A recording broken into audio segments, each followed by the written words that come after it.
Hello વિદ્યાર્થીઓ, આજે આપણે લોકો વિજ્ઞાનની અંદર એક નવું અને ઇન્ટરેસ્ટિંગ ચેપ્ટર સ્ટાર્ટ કરવાના છે, જે ફિઝિક્સની અંદરનું ચેપ્ટર છે. બરાબર, ભૌતિક જ્ઞાનનું પ્રકરણ છે. ચેપ્ટર નંબર 10 ગુરુત્વાકર્ષણ બળ, જેને ઇંગ્લિશમાં કહી શકાય ગ્રેવિટેશનલ ફોર્સ.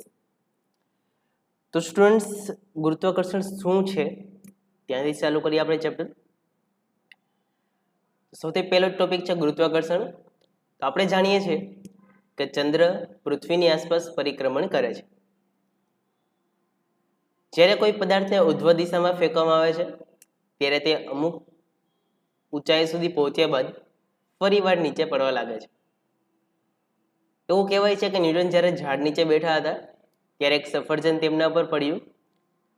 સફરજન નીચે તરફ પડવાની ઘટનાએ ન્યૂટનને વિચારવા માટે પ્રેરિત કર્યા. તેમણે વિચાર્યું કે જો આ પૃથ્વી સફરજનને પોતાની તરફ આકર્ષી શકે તો શું ચંદ્રમાને આકર્ષિત નહીં કરતી હોય? શું બંને પરિસ્થિતિઓમાં એક જ બળ લાગે છે? તેમણે અનુમાન લગાવ્યું કે બંને અવસ્થાઓ માટે એક જ પ્રકારનું બળ જવાબદાર છે. તો જે ચંદ્ર છે એ આપણી પૃથ્વીની આસપાસ ફરે છે. કોઈ પણ વસ્તુ છે એને ઉપરની તરફ ફેંકતા એ નીચે તરફ જ આવે છે.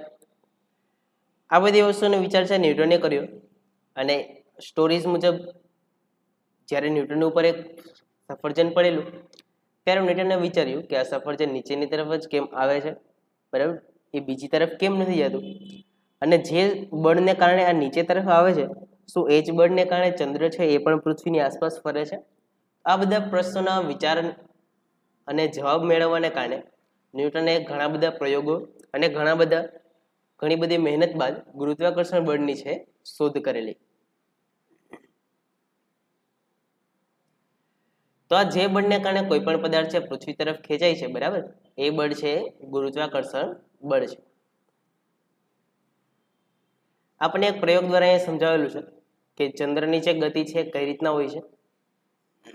આપણે આકૃતિ હજી એક વખત જોયેલી હતી નિયમિત વર્તુળાકાર ગતિ સમજતી વખતે. તો અહીંયા જે પથ્થર એક હાથમાં બાંધી, એક દોરી દ્વારા પથ્થર બાંધી અને બીજો છેડો આપણી હાથમાં હોય અને જ્યારે આને ફેરવવામાં આવે છે ત્યારે આ જે પ્રકારની ગતિ થાય છે અચળ ઝડપવાળી વર્તુળાકાર પથ પરની ગતિ, આવી જ કંઈક ગતિ છે ચંદ્ર છે પૃથ્વીની આસપાસ કરતી રહે છે.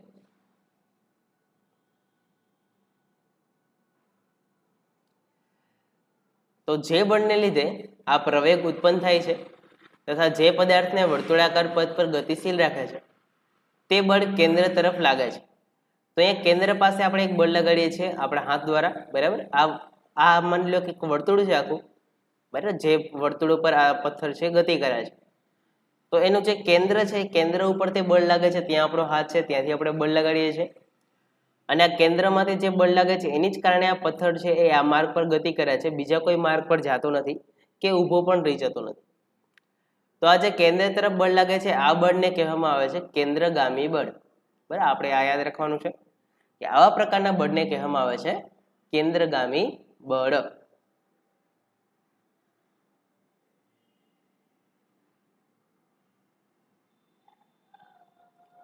આ બળની ગેરહાજરીમાં પથ્થર છે સુરેખ પથ પર ગતિ કરે. જો આવું કોઈ બળ ન હોય, મતલબ કે આપણે પથ્થરને છોડી દઈએ તો પછી પથ્થર છે આ રીતના ગોળ ગોળ ફરે નહીં, પરંતુ એક સુરેખ પથ પર ગતિ કરવા માટે, મતલબ કે સીધો આગળ વહ્યો છે. આ સુરેખ પથ પર વર્તુળાકાર રેખા પરની સ્પર્શક રેખા હોય છે, અને આપણે વાત કરેલી હતી કે જો પથ્થરને છોડી દઈએ તો આપણે એ બિંદુના સ્પર્શકની દિશામાં છે એ ગતિ કરશે. ચંદ્રમાની પૃથ્વીની આસપાસ ગતિ કેન્દ્રગામી બળને કારણે છે. આ કેન્દ્રગામી બળ પૃથ્વીના આકર્ષણ બળ દ્વારા પૂરું પડે છે. જો આવું કોઈ બળ ન હોત તો ચંદ્ર પણ સુરેખ પથ પર ગતિ કરતો હોત. તો આપણી પૃથ્વી છે એ કેન્દ્રગામી બળ લગાડે છે અને પૃથ્વીની આસપાસ છે એ ચંદ્રને ફેરવે રાખે છે. એટલે કે પૃથ્વી છે કેન્દ્રગામી બળ લગાડી અને ચંદ્રને પોતાની આસપાસ ફેરવે છે.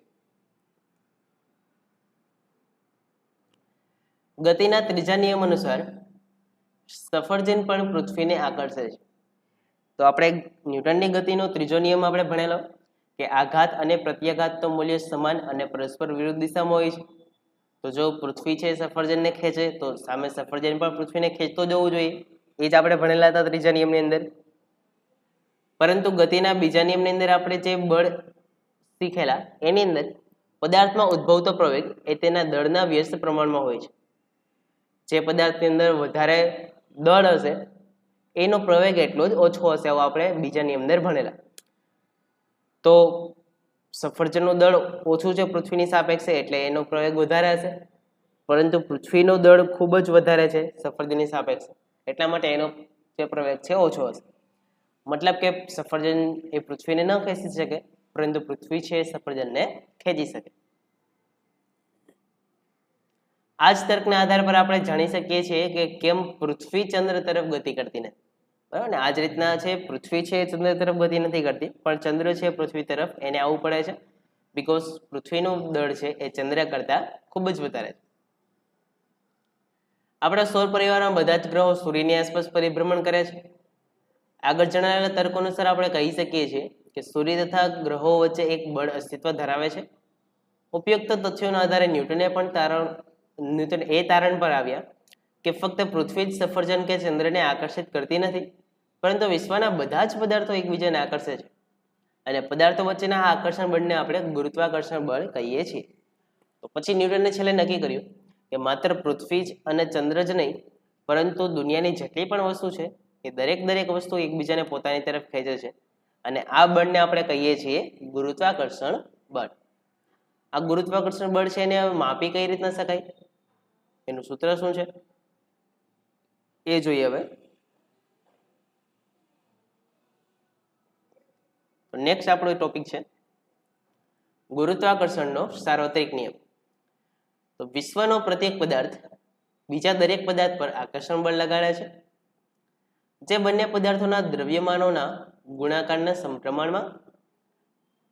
બરાબર, આ લાઇન્સ છે આપણે યાદ રાખવાની છે કે બંને પદાર્થોના જે દ્રવ્યમાન મતલબ કે જેનું દળ છે એના ગુણાકારના સમપ્રમાણમાં. મતલબ કે બંને પદાર્થ છે એકબીજા પર કેટલું ગુરુત્વાકર્ષણ લગાડશે, તો બંનેનું જેટલું દળ છે એનો આપણે ગુણાકાર કરશું એના સમપ્રમાણમાં હશે, અને તેમની વચ્ચેના અંતરના વર્ગના વ્યસ્ત પ્રમાણમાં.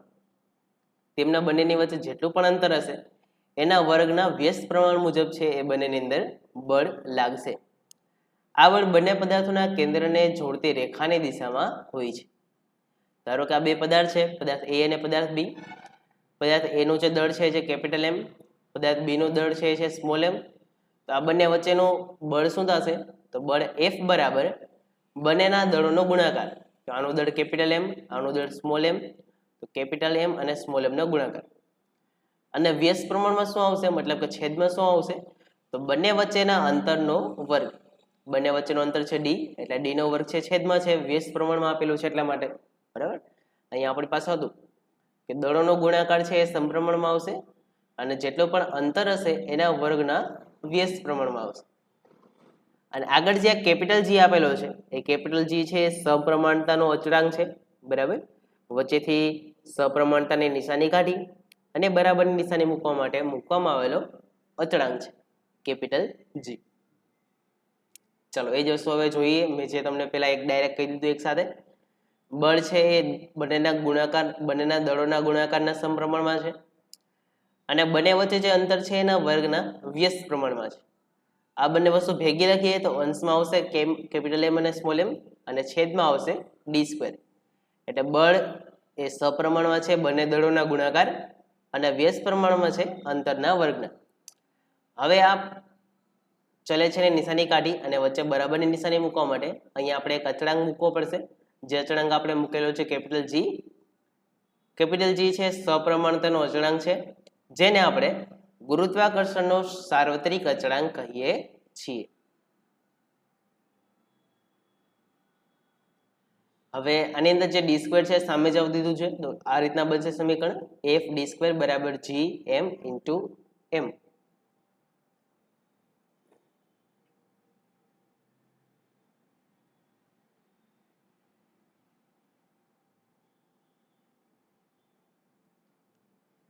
અને પછી હવે આ સમીકરણમાંથી આપણે જો કેપિટલ જી ને કરતા બનાવીએ તો આપણે કેપિટલ જી ની કિંમત શું થાય એ પણ શોધી શકીએ.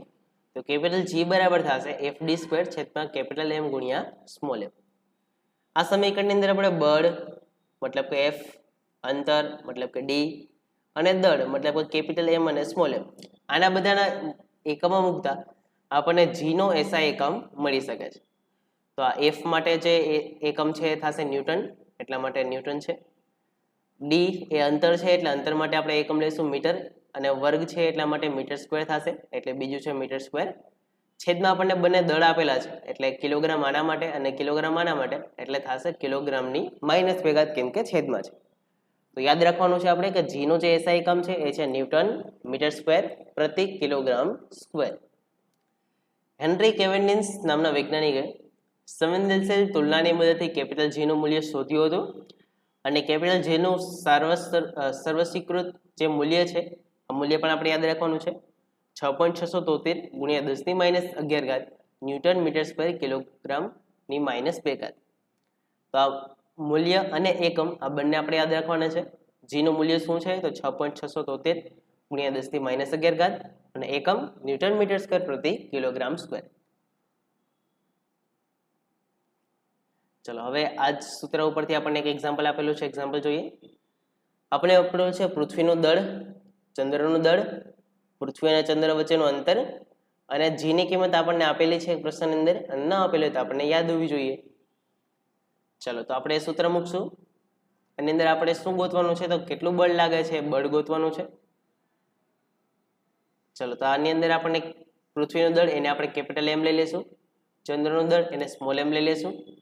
બંને વચ્ચેનું અંતર આપણને કિલોમીટરમાં આપેલું છે. કિલોમીટરમાંથી મીટરમાં ફેરવવા માટે આપણે 1000 વડે ગુણાકાર કરશું એટલે લાસ્ટમાં આપણને આવું કંઈક મળશે, બરાબર. 3.84 ગુણ્યા 10 ની 8 મીટર. અને જી ની કિંમત આપણને આપેલી છે પ્રશ્નની અંદર. હવે બધી જ કિંમત આપણે મૂકશું સૂત્રની અંદર. સૂત્ર એફ બરાબર જી m1 m2 અથવા તો કેપિટલ એમ સ્મોલ એમ અને છેદમાં ડી સ્ક્વેર. જી ની જગ્યાએ જી ની કિંમત, કેપિટલ એમ ની જગ્યાએ કેપિટલ એમ ની કિંમત, સ્મોલ એમ ની જગ્યાએ સ્મોલ એમ ની કિંમત, અને ડી ની જગ્યાએ જે અંતર આપેલું છે અંતર. આ બધાનું આપણે સાદુરૂપ આપશું એટલે આન્સર આપણને મળશે 2.01 ગુણ્યા 10 ની 20. અને કેમ કે આપણે બળ શોધીએ છીએ એટલે આપણને એકમ જે છે એ મળશે ન્યૂટન. તો પૃથ્વી છે ચંદ્ર પર આપણને આટલું બળ લગાડે છે એવું કહી શકીએ છીએ.